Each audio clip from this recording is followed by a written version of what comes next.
भाई साहब ये भगवान का बैटरिया खत्म हो गई है का थोड़ी देर चले फिर लुल होगा। তো স্বাগত জানাই আপনাদের আমাদের চ্যানেলে। আমি সুদীপ্ত এবং ও শান্তনু, আপনারা দেখছেন ফেল ক্রিকেটার্স চ্যানেল। তো আজকের ভিডিওর যে টপিক হতে চলেছে সেটা হচ্ছে ইন্ডিয়া ভার্সেস নেদারল্যান্ডের আরও একটা ম্যাচ হয়ে গেল। ইন্ডিয়া স্মুথলি জিতে বেরিয়ে গেল, মানে 12 নম্বর উইন ছিল এটা কনজিকিউটিভ। কিন্তু কথাটা সেটা না, চিন্তার বিষয় সেটা হচ্ছে আমাদের তিলক বর্মাকে বারবার ওপেনিং করতে হচ্ছে। সেটাই কারণ হচ্ছে অভিষেক শর্মা এক বলে আউট হয়ে যাচ্ছে। এটা কিন্তু শুধু এই ম্যাচের ব্যাপার ছিল না, পুরোপুরি এই ওয়ার্ল্ড কাপের হিস্ট্রিতে। এই ওয়ার্ল্ড কাপে 3টে ম্যাচ খেলেছে, 3টে ম্যাচে কিন্তু জিরোতে আউট হয়ে গেছে। এখনো পর্যন্ত মানে শুরুই রানই করতে পারেনি, এক রানও করতে পারেনি। তারপরে ইন্ডিয়ার ব্যাটিং নিয়ে কিছু কনসার্নস রয়েছে, যেটা হচ্ছে স্ট্রাইক রেট নিয়ে এখানে কিছু ইস্যু হতে পারে, যেটা এখন এত অবধি হয়তো কাজে লাগেনি, এত অবধি প্রবলেম হয়নি। এরপরে কিন্তু সাউথ আফ্রিকার সঙ্গে ম্যাচ রয়েছে, মেন টিমের সঙ্গে ম্যাচ রয়েছে। সুপার 8-এ ইন্ডিয়া তো উঠেই গেছে জানা কথা। তো এইখানে গিয়ে যে প্রবলেমগুলো ফেস করতে হয় আমরা এই ভিডিওর মধ্যে এগুলোই আলোচনা করব। এবং তাছাড়াও ইন্ডিয়া ভার্সেস নেদারল্যান্ডসের যারা ম্যাচ মিস করে গেছেন বা যারা রিভিউ দেখতে চান তারা কিন্তু এই ভিডিওটা শেষ অবধি দেখতে পারেন। আমরা কিন্তু সব কিছু এর মধ্যে কভার করে ফেলবো। তো সবার প্রথমে আমরা ম্যাচের মধ্যে আসি, লাস্টে ওই ব্যাপারটাই আলোচনা করব সাউথ আফ্রিকা নিয়ে। তো ম্যাচের মধ্যে যদি আসি, এখানে অভিষেক শর্মা প্রথমে টস নিয়েই বলতে যাই। টস নিয়ে আমি একটা জিনিস অবাক হলাম যে ইন্ডিয়া যেহেতু টসে জিতেছে, টসে জিতার পরে এখানটায় আমি এটাতে অবাক হলাম যে ব্যাটিং নিয়েছে। কারণ এই পুরোপুরি এই টুর্নামেন্টে আমরা ব্যাটিংয়ে দেখতে পেলাম ইন্ডিয়ার। ডিউ আসছে না জানা কথা, খুব ভালো ব্যাপার, ডিউ অতটা ছিল না। কিন্তু ব্যাটিংয়ে নেওয়ার আমি এই ম্যাচটার মধ্যে অন্তত চাইছিলাম যেন বোলিং নেয়, একটুখানি চেস করুক, যাতে একটুখানি অভ্যাসের মধ্যে থাকে। তো কেননা সাউথ আফ্রিকার সাথে কিন্তু এই সেম মাঠে খেলা, সেম মাঠে আহমেদাবাদের মাঠেই খেলা হবে। আর এই মাঠের একটা অবাক করা বিষয় এটাই যে নেদারল্যান্ডস এসে এই ম্যাচটার মধ্যে ইন্ডিয়ার এগেনস্টে অভিষেক শর্মার উইকেট তো নিয়েছে, ঈশান কিষানের উইকেট নিয়েছে, পাওয়ার প্লের মধ্যে 3 ওভার স্পিন বোলারকে দিয়ে করিয়েছে এবং 2টো উইকেটও তুলেছে। এই জিনিসটা কিন্তু আমার কাছে অবাক লেগেছে। এই জন্য তো বললাম কোথাও বুঝতে দেয়নি যে এটা নেদারল্যান্ড। ঠিক আছে, তো টসে জিতে যাই হোক তো এসছে ইন্ডিয়া ব্যাটিংয়ে নিয়েছে। টিমের মধ্যে যদি আমরা আসি, টিমে সেরকম কিছু চেঞ্জেস করেনি, একটাই চেঞ্জ হয়েছে, সেটা হচ্ছে তোর এসছে অক্ষর প্যাটেলের বদলে, দুটো চেঞ্জ হয়েছে। কুলদীপ যাদবের বদলে আর্শদীপ ফেরত চলে এসছে। আর ওদিকে তোর ওয়াশিংটন সুন্দর এসছে অক্ষর প্যাটেল। তো ঠিকই আছে, এই ম্যাচের জন্য যা খুশি হতে পারতো, অলরেডি উঠে গেছে। এটা জাস্ট একটা মানে ঔপচারিকতা যেটাকে বলে আর কি। তো কথাটা সেটা না। অভিষেক শর্মার ফর্ম নিয়ে তুই কি বলতে চাস? এখানে অভিষেক শর্মা এটা কি মানে এটা ফর্ম বলবো না ওভার কনফিডেন্স, আমি সেটা বুঝতে পারছি না। এইটাই হচ্ছে প্রশ্ন। ফর্ম জিনিসটা ফর্ম কিরকম হয়? 17 বলে তো 20 রান বা বলে রান, সেটাকে বলে অফ ফর্ম। তাহলে এটাকে তুই এমন বলবি যে খাতায় খুলতে পারছে না আর বারবার একই শট, আর যেহেতু একইভাবে বারবার করে আউট হচ্ছে, একই শটে আউট হচ্ছে, বারবার করে মারতে গিয়ে আউট হচ্ছে। তো এইখানে ওর একটুখানি রেসপন্সিবিলিটি নেওয়া উচিত, যেহেতু ওকে এইভাবে সুযোগ দেওয়া হচ্ছে। কাকে বাইরে রেখে? সঞ্জু স্যামসনকে বাইরে রেখে। তাহলে এইখানটায় কিন্তু একটা প্রশ্ন আসছে যে এরপরে এই যে ফর্মটা যে যাচ্ছে, তাহলে সঞ্জু স্যামসন কেন না? আর এরপরে কি সাউথ আফ্রিকার এগেইনস্টে সঞ্জু স্যামসনকে খেলানো উচিত কি উচিত না? এটা বলুন। এটা আপনাদের উপরে ছাড়ছি, কমেন্ট করে জানাবেন যে আপনাদের কি মনে হয় সঞ্জু স্যামসনকে খেলানো উচিত কিনা। কারণ ফর্মটাই তো at the end of the day important. Important তো এটা যে ফর্মটা আছে কিনা। আর এটা হচ্ছে আইসিসি ইভেন্ট, মানে এটা কোনো আতিপাতি বাইলেটারাল সিরিজ না, কোনো রকম কোনো মানে ঢিলামি দেওয়াই যাবে না, চান্স নেই। যেহেতু একটা ম্যাচ মানে ওইটাই ফার্স্ট ওইটাই last. Abhishek Sharma great batsman, মানছি সব কিছু ঠিক আছে, কিন্তু যাই হোক ওর কিন্তু T20 ওয়ার্ল্ড কাপের কিন্তু এক্সপিরিয়েন্স নেই, যেটা সঞ্জু স্যামসনেরও নেই। আমি বলছি না সেটা আছে, কিন্তু সঞ্জু স্যামসনের কিন্তু মানে কি বলে ওটাকে, মানে ওর যে এক্সপিরিয়েন্সটা, ওর এজের সাথেও যে এক্সপিরিয়েন্সটা রয়েছে বলা যায়, বা হচ্ছে ওর T20-র এক্সপিরিয়েন্সটা ম্যাচ চলাকালীন বা IPL-এ কিন্তু অনেক বেশি। এটা হচ্ছে মধ্য কথা আমরা বলতে চাইছি যে সঞ্জু স্যামসনকে এখানে কি কনসিডার করবে ইন্ডিয়া নাকি করবে না অভিষেক শর্মাকে নিয়ে, ওটা হচ্ছে প্রশ্ন। প্রত্যেকবার ওপেনিংই করতে হচ্ছে। একটা কথা বলতে চাই, অভিষেক বর্মার কোথাও নার্ভাস ফিল বা কোনো উইকনেস বা কোনো কিছু, ওই যে প্রথম একটা দুটো ম্যাচে হয়তো একটা জিনিস খেয়াল করলাম, প্রথম ম্যাচে ও স্ট্রাইক নিয়েছিল, সেকেন্ড ম্যাচে কি ও স্ট্রাইক নেয়নি, ঈশান কিষানকে দিয়েছে, থার্ড ম্যাচে এসে আবার স্ট্রাইক নিয়েছে। তার মানে ও প্রথম একটা দুটো ম্যাচ মানুষ তুক্কা লেগে যেতে পারে, আউট হয়ে যেতে পারে, 3 নম্বর ম্যাচে যখনই আসবে তখন গিয়ে কিন্তু তার মধ্যে ডাউট ঢুকেই যাবে যে আমি এখানে তাহলে কি ঠিক করছি কিছু নাকি ভুল করছি কিছু, নাকি আমি যেরকমভাবে খেলি সেভাবেই খেলবো নাকি ধরে খেলবো। এর পরের ম্যাচে খেলালে ও এসে প্রথম বল থেকে মারতে যাবে না, আমার মনে হয় যেটা, কারণ ওয়ার্ল্ড কাপের ম্যাচ চলছে, এটা বায়োলেটারাল সিরিজ না কিন্তু, ওটাই তো বলছি যে পাঁচটা ম্যাচে খেলিয়ে দেবে। হ্যাঁ, যে কোচ হয়তো বলেছে বা টিমের সিলেকশন হয়তো বলেছে যে তুমি প্রথম থেকে তুমি যেরকম ভাবে ব্যাক করেছে প্রথম থেকে, সেটা আলাদা ব্যাপার, কিন্তু আমার রান চাই, আমার মোদ্দা কথা হচ্ছে রান চাই।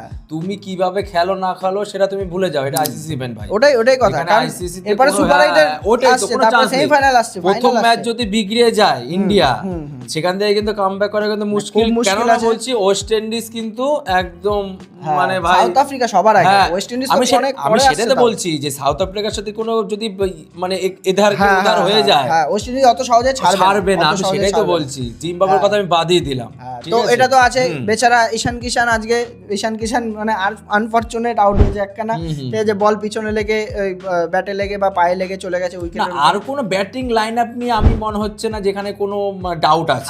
আমার একটা ডাউট আছে, সেটা হচ্ছে তিলক ভার্মার ফর্ম নিয়ে একটুখানি আমার ডাউট আছে। কারণ হচ্ছে তিলক ভার্মাকে আমরা এই পুরো টুর্নামেন্টটা দেখলাম, ও চান্স পেয়েছে পুরোপুরি, কিন্তু স্ট্রাইক রেটের কিন্তু তিলক ভার্মার গন্ডগোল আছে। ও কিন্তু এই স্ট্রাইক রেটে খেলা, যেই ব্যাটসম্যানটা পরপর 2-3টে ম্যাচে সেঞ্চুরি মেরে এসেছে, পরপর 3টে ম্যাচে মনে হয় সেঞ্চুরি রেকর্ড আছে এশিয়া কাপের ফাইনালস থেকে শুরু করে পরপর 3টে টি20 ম্যাচে, আর এমন স্ট্রাইক রেটে খেলার পরেও কিন্তু আমার একটু ডাউট আছে যে আহমেদাবাদের মাঠ কিন্তু আমরা জানি রান হয়, এই মাঠে 200 রান হয়েছে কিন্তু প্রথম ম্যাচে, যেটা আজকেও তো হতো, হ্যাঁ আজকেও হতো, কিন্তু হয়েছে সেটা পরে গিয়ে। সূর্য কুমার আর তিলক ভার্মা দুজনে যখন আউট হয়ে গেল, সূর্য আর তিলক নামলো, দুজনে পার্টনারশিপ করছিল ঠিকই, কিন্তু স্ট্রাইক রেট কিন্তু একদমই। আর সূর্য কুমারের প্রবলেমটা কোথায় হচ্ছে তাহলে? সূর্য কুমারের কিন্তু স্ট্রাইক রেট কম ছিল আজকেও। সূর্য কুমার কত রান করেছে তোর করেছে হয়তো তিলক ভার্মা 27 বলে 31, আর সূর্য কুমার হয়তো কত 40-এর কাছাকাছি হয়। তোর সূর্য কুমার হচ্ছে 28 বলে 34, হ্যাঁ 28 বলে 34, তাহলে স্ট্রাইক রেট কোথায় বল? স্ট্রাইক রেট 121, মানে এটা কোনো টি20 ভাই। ইন্ডিয়ান টিম যে স্ট্রাইক রেটে ফেমাস। আমি কেন বলছি, সূর্য থেকে শুরু করে হার্দিক থেকে শুরু করে তিলক ভার্মা, ওরা 150-এর উপরে সব স্ট্রাইক রেট। হ্যাঁ, তার মধ্যে সূর্য কুমার তো 165 সামথিং। তাহলে ওইখানে যে আমাদের ইন্ডিয়ান টিমের যে আমরা মূল মন্ত্র নিয়ে চলছি এখন, যে পেটাবো শুধু, ওই মন্ত্রে কিন্তু এখানে আসছে না। না প্রথম 1-2-3, আর সেইখানেই তারিফ করব আমি যে শিবম দুবের, ও কিন্তু আসছে, প্রত্যেকটা আন্ডার দ্য রেডার থাকে, ছেলেটা আন্ডার দ্য রেডার থাকে, কিন্তু প্রত্যেকটা ম্যাচে কিন্তু এসে কোনো না কোনো ক্যামিও খেলে দিয়ে যাচ্ছে। कौन बोला है? मैं अकेला था, पुलिस वाले थे पीछे, आगे मैं अकेला था। আর শিবম দুবের জন্যই আজকে এই রানটা অবধি পৌঁছাতে পারলো, না হলে নেদারল্যান্ডস কত যায় 176 রানে কিন্তু পৌঁছে গেছিল এখানে, 17 রানে। সত্যি কথা, 17 তাহলে এটা কিন্তু আমাদের ধরতে হবে। কেউ যদি এই ম্যাচটা নাই দেখে থাকে, দেখা গেল পরের দিন টিভি গুলো ভাবলা নেদারল্যান্ডের সঙ্গে কি খেলবো, তাহলে কিন্তু ভাই 17 রানে হেরেছে, 17 রানে, তাহলে 193 রান করে এইখানে পৌঁছে গেছে। তাহলে সেইখানটা যদি শিবম দুবে এই স্ট্রাইক রেটে 31 বলে যদি 66 রান না করতো, তাহলে আগের দিন ঈশান কিষান বাঁচিয়েছে ওই ইনিংসটা, নাহলে কিন্তু পাকিস্তানের সঙ্গে ওই জায়গাটায় যদি 100 কত ছিল 175 যদি না হয় আর 20 রান কম হতো, 155 হতো না, পাকিস্তান এমনি কনফিডেন্স পেয়ে যেত কিন্তু ওইখানটা রানটা করার। কি পেতো কিনা? আরেকটা জিনিস ভালো হচ্ছে ভাই, তো কোনটা বলতো, মানে প্রত্যেকটা ম্যাচে কিন্তু আলাদা ভাবে পারফর্মার করে যাচ্ছে, কারণ ব্যাটিং লাইন আপটাই এত বড়। আমার আরো একটা আমি আজকে কমপ্লেনই করছি বলতে গেলে, কারণ এটা একটা কি বলবো প্র্যাকটিস ম্যাচের মতোই ছিল, যে এখানে সবকিছু টেস্ট করা যেত আর কি। যে আমার কথা, শিবম দুবে তো নিঃসন্দেহে ভালো প্লেয়ার, আমি সেটা বলছি না, কিন্তু আমার মনে হয় যে যখন এরকম তাড়াতাড়ি উইকেট পড়ে যাবে, আমার মনে হয় রিঙ্কু সিং ফিনিশারের থেকেও অনেক ভালো একটা প্লেয়ার, শুধু ফিনিশার না। রিঙ্কু সিং এর কিন্তু উপরে একটু উপরে ওই জায়গাটা পারফেক্ট সিচুয়েশন ছিল, যেই জায়গাটায় আজকে শিবম দুবেকে নামিয়েছে, ওইখানটা রিঙ্কু সিং এর নামান বেচারাকে তো বানিয়ে দিয়েছে, ফিনিশারই বানিয়ে দিয়েছে, বলে ফিনিশ করছে, ব্যাটে ফিনিশ করছে। আমার মনে হয় 2-1 বল ছাড়া ওর কোনো গতি নেই। না সত্যি এমনও হতে পারে না তো, দেখা গেল 1 বলে 6 রান বাকি, ঠিক আছে, ফিনিশিং হিসাবে ওকে নামিয়ে দিল, তখন যদি ম্যাচ না জেতায় তখন সব দৌড় খাওয়া এসে, তাহলে হতেই পারে।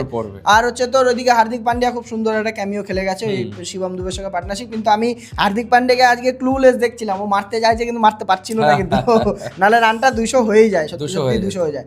আর ওখানে তোর বোলিং এর উপরে যদি আমরা আসি, নেদারল্যান্ডের বোলিং এর কিন্তু তারিফ করতে হবে, বিশেষ করে আরিয়ান দাতের তারিফ করতে হবে, যে পাওয়ার প্লেতে এসেও এখানে অভিষেক শর্মা ঈশান কিষানের উইকেট তুলে নিয়ে গেল, প্লাস কত 4 ওভারে 19 রান 2 উইকেট, 19 রান 2 উইকেট দিয়ে গেছে। তাহলে আর নেদারল্যান্ডের ক্যাপ্টেন্সি যে স্কট এডওয়ার্ড, তারও আমি তারিফ করব, যে ফিল্ডিং সাজানো থেকে শুরু করে বোলিং চেঞ্জেস থেকে শুরু করে খুব সুন্দর কিন্তু করেছিল। 15 ওভার অবধি ওরা নিউজিল্যান্ড বলছি নেদারল্যান্ড কিন্তু পুরোপুরি ম্যাচের মধ্যে ছিল। 15 ওভারে 118 রান ছিল ইন্ডিয়ান। ওই তো আবারও কোথাও না কোথাও একটা এক্সপিরিয়েন্স, কোথাও না কোথাও ওই জায়গাটায় ওই শিবম দুবে আর হার্দিক পান্ডিয়ার জন্য এই রান অবধি পৌঁছাতে পেরেছে, নাহলে কিন্তু মুশকিল হয়ে যাচ্ছিল। অবশ্যই স্কট এডওয়ার্ডের এখানটায় তারিফ দিতেই হবে, এখানটায় ক্রেডিট দিতে হবে যে ও ভালো ক্যাপ্টেন্সি করেছে।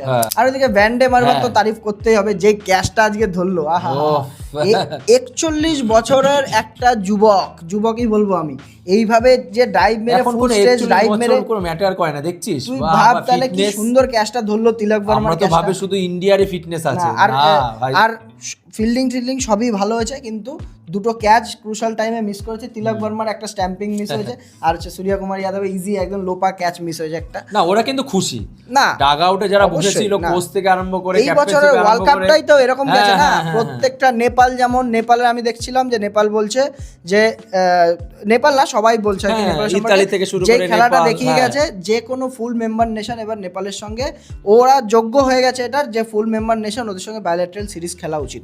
কি উচিত কিনা ওইটাই তো বললাম, যেটা যারা হচ্ছে ধর নেশন বাই নেশন খেলে, ছোট ছোট যারা দেশ আর কি, ওইগুলো না খেলে ফুল মেম্বার নেশনের সঙ্গে অন্তত খেলা উচিত। ইন্ডিয়া, অস্ট্রেলিয়া, একটুখানি সাউথ আফ্রিকা।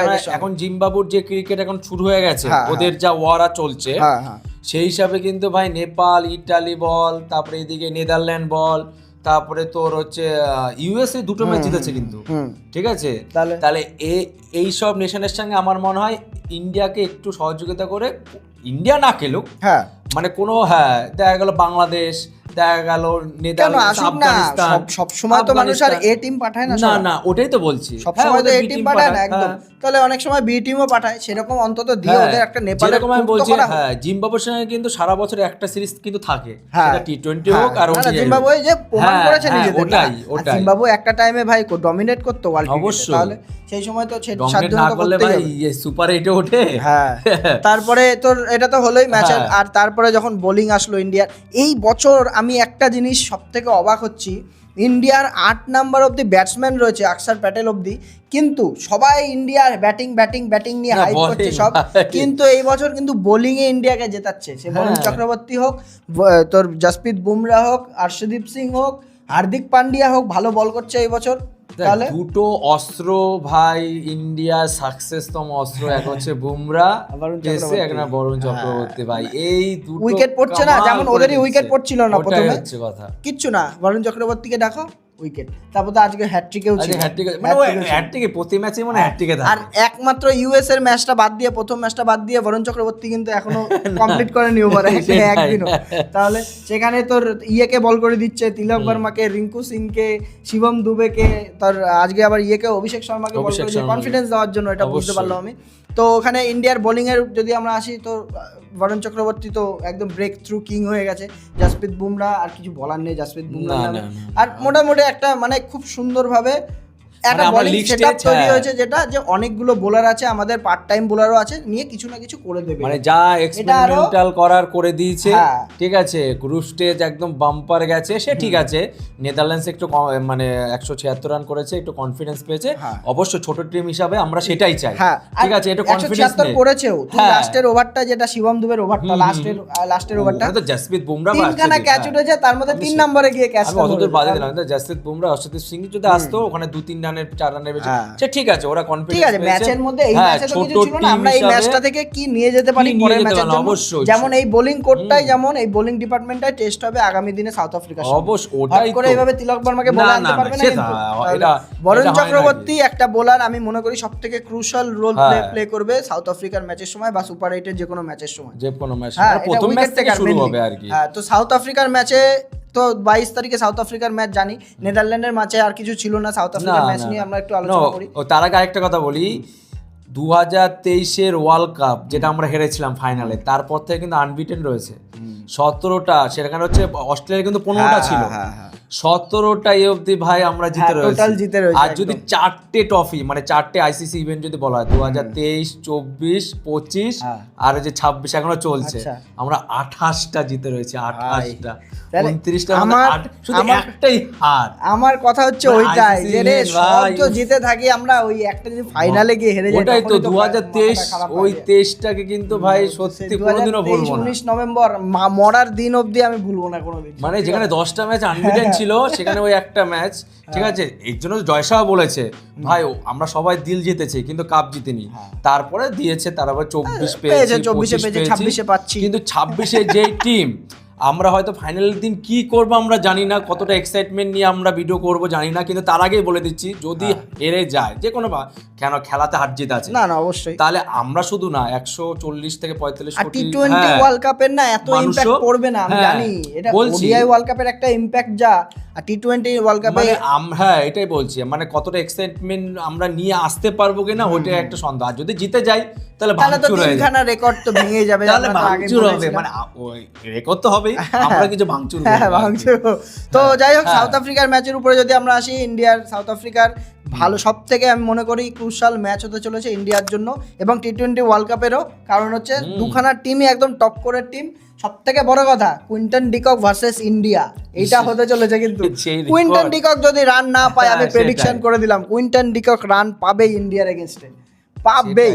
তারপরে ওদের মাকরাম যেই ফর্মে রয়েছে ভাই, 20 বলে 50 মেরেছে, আগে মনে হচ্ছে না 2024 থেকে খতরনাক টিম মনে হয়, অবশ্যই সেম মিরারের কিন্তু আছে, ইন্ডিয়ারও খতরনাক টিম, ক্লাসেন বাদে তোর ইয়া আছে, ক্লাসেন নেই ওদিকে, তোর ইয়ে মেরে দিয়ে যাচ্ছে তোর, আরে নাম কি ভুলে গেলাম আমি, আরে দিল্লির প্লেয়ারটা যে স্টিস্টন স্টাফ আছে, তারপরে এবি বেবি আছে, না টোটাল টিমটাই আমি যদি ধরি এই বছর ফুল প্যাকেজ টিম। দুটো প্লেয়ার আছে সবথেকে যে ফর্ম খতরনাক হতে পারে, সেটা হচ্ছে লুঙ্গি এঙ্গিরি আর এডেন মাকরাম। আর কুইন্টন ডিকক তো রয়েছে, লুঙ্গি এঙ্গিরি কিন্তু ব্যাপক ফর্মে রয়েছে, স্লোয়ার এই বছর ওয়ার্ল্ড কাপের সবথেকে বেশি স্লোয়ার মেরে উইকেট তুলেছে কিন্তু লুঙ্গি এঙ্গিরি। এবং ইন্ডিয়ার জন্য এটাই খতরনাক হতে পারে, কারণ বেশিরভাগই কিন্তু ইন্ডিয়ার মারকুটে ব্যাটসম্যান বর্তমানে আছে, ওরা যদি একটুখানি বুদ্ধি খাটাতে পারে ইন্ডিয়াকে কিন্তু এখানে ধরে নিতে পারে, বলা যায় না। ঠিক আছে, তো আমাদের বোলাররাও কম না, আমি এটাও বলবো না আমাদের বোলাররাও কম যায় না। হয়তো কুইন্টন ডিকক ইন্ডিয়ার বিরুদ্ধে রান করতে পারে, কিন্তু ওভারঅল যদি দেখা যায় আমরা কিন্তু অনেকই তোর সাউথ আফ্রিকা থেকে অনেক আগে আছি, সে তো ওর রেকর্ডের দিক থেকে এগিয়ে আছি আমরা।